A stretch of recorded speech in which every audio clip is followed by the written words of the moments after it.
The first thing I remember wasn't the van. It was the sound.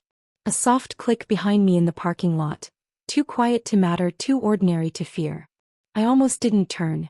Almost kept walking to my car like every other night after closing the office. That almost is the part one replay the most. Because if I hadn't turned, I wouldn't have seen him. And if I hadn't seen him, maybe I wouldn't have recognized him later. My name is Elena Varga. I worked late most evenings at a logistics firm on the outskirts of Bucharest, Romania. Numbers, shipments, invoices, predictable things. Safe things. That night nothing felt off. No strange calls. No suspicious emails. No one watching me, at least not that I noticed. Until the footsteps came faster. Before I could react, a hand clamped over my mouth. Another grabbed my wrist. "Don't fight," a voice whispered in accented Romanian. Calm. Controlled. Not rushed. Not panicked. Professional. I tried anyway. I bit. Twisted. My heel slammed into something metal, but it didn't matter. There were two of them. Maybe three. A needle pricked my neck. And just before everything went black, I smelled something familiar. Cologne. Clean. Citrus. I had smelled it before. When I woke up it was dark. Not just dim-sealed. My wrists were bound behind me. Ankles tied. A rough cloth gag cut into the corners of my mouth. The air smelled of dust and damp wood. A storage space.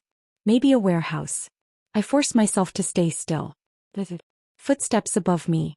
A door creaking. Muffled voices. She's not supposed to recognize anything. She won't. It was clean.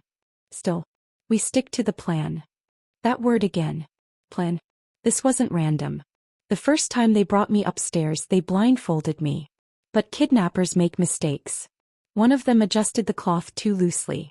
I could see slivers, light cutting across concrete, the outline of metal shelves, stacked crates, a red fire extinguisher on the wall.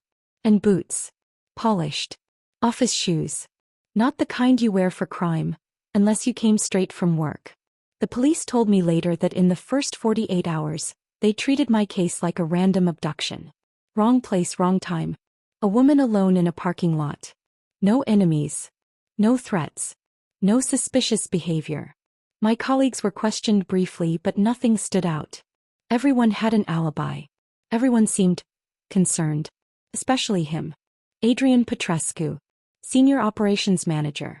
He was one of the first to call my family. The first to organize a search effort. The one who told investigators, "Elena is like family to us." And it was almost convincing. Back in captivity, time became something slippery. They fed me just enough. Water, bread, sometimes soup. No unnecessary words. No cruelty for the sake of it. This wasn't about violence. It was about control. And money. On the third day they made me record a message. "Tell them you're alive," one of them said. His voice again. Calm. Measured. Educated. Ask them to cooperate. As I spoke, my voice trembling, I caught it again, that scent. Citrus. Clean. Familiar. My heart started pounding so hard I thought they'd hear it. I knew that smell. I just couldn't place it yet. The breakthrough didn't come from me. Came from numbers. At the office, investigators started digging deeper. Not into people but into transactions. Small discrepancies at first. Delayed shipments. Missing inventory. Adjusted invoices. Nothing dramatic. But consistent. And always tied to one department. Operations. Adrian's department. Meanwhile, I started noticing patterns. The kidnappers worked in shifts. One of them checked on me more often than the others. He moved differently. Confident. Like he belonged everywhere he stepped. One night he forgot something. He leaned close to tighten the ropes around my wrists, and his sleeve brushed my face. That scent hit me again. And suddenly, it clicked. Morning meetings. Conference rooms. Late night reports. Adrian always wore that cologne. Always. I made a mistake after that. Or maybe it saved my life. The next time he spoke, I whispered through the gag, "Adrian." Silence. Dead heavy silence. Then, a slap so sudden it snapped my head sideways. "Don't speak," he said. But his voice had changed. The calm was gone. Fear had replaced it. That was all investigators needed. Because around the same time they uncovered something bigger. The missing inventory wasn't random. It was being rerouted. Sold off discreetly through shell companies. Millions in losses hidden over months. And I had been the one auditing those accounts. I hadn't reported anything yet. But I was getting close. Too close. The plan was never just ransom. The kidnapping was a cover. A distraction. A way to buy time, or silence me permanently. On the fifth night, everything unraveled. Police tracked a vehicle linked to one of the shell companies.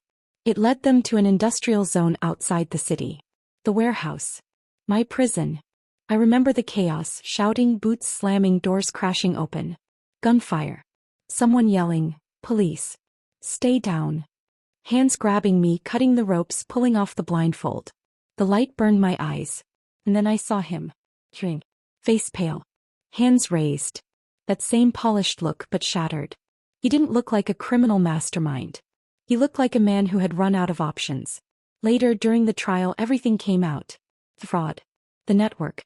The careful manipulation of records. And the decision, the moment he realized I might expose everything. That's when I stopped being a colleague. And became a liability. People always ask me what scared me the most. The darkness. The silence. The not knowing if I'd survive. It wasn't any of that. It was recognition.